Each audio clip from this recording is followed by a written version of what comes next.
ओम शांति। दीपावली का त्योहार भारतवर्ष में बड़े ही उमंग उत्साह से हर्षोल्लास के साथ मनाया जाता है। इस दिन अमीर हो या गरीब, छोटा हो या बड़ा, हर कोई खुशहाल नजर आता है। एक्चुअली देखा जाए तो दीपावली का त्योहार अकेले नहीं आता है, लेकिन अपने साथ कई त्योहारों को लेकर के आता है। जैसे पहले दिन धनतेरस आती है, उसके पश्चात छोटी दीपावली, फिर उसके बाद बड़ी दीपावली और उसके बाद गोवर्धन पूजा और भाई दूज का त्योहार आता है। अब ये जितने भी त्योहार सीरीज में एक श्रृंखला में आते हैं, इनका बहुत सुंदर मीनिंग है। यदि हम इस मीनिंग को समझ जाएं तो हमारे जीवन के अंदर एक बहुत बड़ा परिवर्तन आ सकता है। यदि हम धनतेरस के त्योहार को ही लें तो धनतेरस में लोग एक बड़ा दीपक जगाते हैं और उस दीपक को जगा करके या तो वो चौराहे के बीच में रखते हैं या फिर नाली पर रखते हैं और उस दिन एक नया बर्तन जरूर खरीदते हैं। अब इसका क्या भाव है? एक्चुअली देखा जाए तो स्वयं निराकार ज्योति बिंदु परमात्मा इस सृष्टि पर अवतरित होते हैं और अवतरित होकर के ऐसे समय पर जब कलयुगी घोर रात्रि होती है तो इस मनुष्य सृष्टि के एक साधारण इंसान को ही ज्ञान देते हैं और वह आत्मा सृष्टि की पहली आत्मा होती है। उस आत्मा को ज्ञान देने के उपलक्ष्य में ही वास्तव में उसे बड़े दीपक की संज्ञा दी गई है और इस दीपक अर्थात जिसको वो ज्ञान देते हैं उसका नाम प्रजापिता ब्रह्मा रखते हैं और उनके द्वारा ही वो ज्ञान सारे विश्व में चारों तरफ फैलता है। इसी कारण से दीपक को जगाकर चौराहे के बीच में रख दिया जाता है और क्योंकि परमात्मा का अवतरण इस नरक की दुनिया में होता है, इसी कारण से उस दीपक को जगाकर कुछ लोग नाली के ऊपर रखते हैं।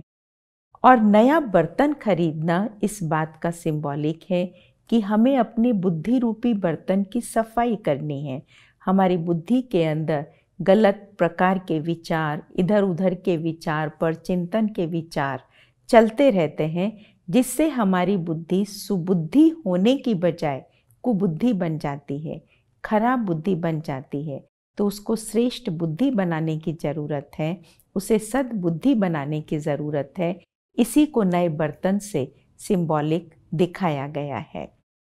इसके पश्चात छोटी दिवाली का त्योहार आता है। छोटी दीपावली के त्योहार के बारे में एक कहानी आती है जिसमें बताया जाता है कि नरकासुर नाम का एक राक्षस था जिसने सारे मनुष्य सृष्टि के लोगों को बंदी बनाया हुआ था, जिसका बहुत सुंदर भाव है कि नरकासुर माना नरक का असुर, अर्थात वह असुर जिसने इस दुनिया को नरक बना दिया था। अब नरक कौन बनाते हैं? नरक बनाना अर्थात मनुष्य के अंदर जो विकार हैं वही इस दुनिया को नरक बनाते हैं। तो इन विकारों के जब मनुष्य आत्माएं अधीन हो जाती हैं तो ऐसे समय में स्वयं परमात्मा ने अवतरित होकर सारी मनुष्य सृष्टि के लोगों को नरकासुर के चंगुल से मुक्त कराया। इसी कारण से छोटी दीपावली का त्योहार मनाया जाता है और उसको नरक चतुर्दशी भी कहते हैं। और यह त्योहार जो है विशेष रूप से कार्तिक मास के कृष्ण पक्ष की चतुर्दशी को मनाया जाता है। और जब सब मनुष्य आत्माएं विकारों के चंगुल से स्वतंत्र हो जाती हैं तो स्वतंत्रता पूर्वक श्री लक्ष्मी श्री नारायण के राज्य को मनाने की खुशी में ही अमावस्या की रात को बड़ी दीपावली का त्योहार मनाया जाता है। जैसा कि हम सभी जानते हैं, अमावस्या की रात घोर रात्रि का प्रतीक है। घोर रात्रि माना अज्ञानता, वैसे भी कहते हैं तमसो मां ज्योतिर्गमय, माना हमें अंधकार से प्रकाश की ओर लेकर के चलो। अंधकार कौन सा? ये दुनियावी अंधकार की बात नहीं है, ये हमारे अंदर में जब कोई बात को हल करने की बात पर आती है या हमारे सामने कोई ऐसी परिस्थिति आती है जिसमें हमें शांति से निर्णय लेना होता है, तो वहाँ पर हम उतावले हो जाते हैं, किसी को ऊंचा बोल देते हैं, नाराज़गी प्रकट कर देते हैं। तो जब हम ऐसी अज्ञानता की ओर चले जाते हैं तो हमारा आत्मा रूपी दीपक बुझ जाता है। तो इसलिए ये त्यौहार वास्तव में हमें इसी बात की याद दिलाता है कि हमें अपने अंदर के अंधकार को खत्म करना है। कई लोगों की ये मान्यता है कि इस दिन लक्ष्मी जी का जन्म हुआ था। एक कहानी के हिसाब से ये बात बताई जाती है कि जब देवताओं और असुरों के बीच में सागर मंथन हुआ था, तो सागर मंथन में श्री लक्ष्मी प्रकट हुई थी और तभी से लोग जो हैं श्री लक्ष्मी जी का जन्मोत्सव मनाते हैं। वास्तव में ये इसी बात का प्रतीक है कि जब हम अपने मन को मंदराचल पर्वत के समान अचल बनाकर बुद्धि रूपी वासुकी से हम लोग मंथन करते हैं, तो ऐसा मंथन करने से हमारे अंदर में खुशी और शक्ति बढ़ती है। खुशी और शक्ति के बढ़ने की वजह से हमारे जीवन में एक उमंग उत्साह आता है और हम आत्माओं के जीवन से जो बुराई है वो निकल जाती है और उस खुशहाल जीवन की याद में ही ये त्यौहार मनाते हैं और दीपक जगाए जाते हैं। छोटी दीपावली पर तो थोड़े से दीपक जगाए जाते हैं, क्योंकि परमात्मा शिव का जब अवतरण होता है तो उस समय बहुत थोड़ी सी आत्माएं ज्ञान को लेती हैं, लेकिन उसके पश्चात ये त्यौहार जो है एक बहुत उमंग उत्साह से मनाया जाता है, जिसमें हम लोग बहुत सारे दीपक जगाते हैं, जो इसी बात का प्रतीक है कि हमें अपनी आत्मा को जागृत करना है। माना हमारे अंदर में जो सोई हुई शक्तियां हैं उनको हमें उभारना है। बुझा हुआ दीपक कभी भी अच्छा नहीं माना जाता है। बुझा हुआ दीपक माना जब हमारे अंदर में हमारे जो ज्ञान पनपना चाहिए, किसी बात पर जब हमें निर्णय लेना होता है, किसी बात पर विचार करना होता है, तो उस समय हम विजडम से काम लें, बुद्धिमत्ता से काम लें। बल्कि बुद्धिमत्ता से काम ना लेकर जब हम अपने जीवन में विकारों के वशीभूत होकर कोई निर्णय लेते हैं, तो ऐसे समय में कहा जाता है कि इसका दीपक बुझ गया है। तो आत्मा की ज्योत को हमें सदा जगाए रखना है। जब हम आत्मा की ज्योत को सदा जगाए रखते हैं तो हमारा मन प्रफुल्लित रहता है, हम खुशहाल रहते हैं, और जब हम खुद खुशहाल होते हैं तो वो दूसरों को भी हम खुशी प्रदान करते हैं।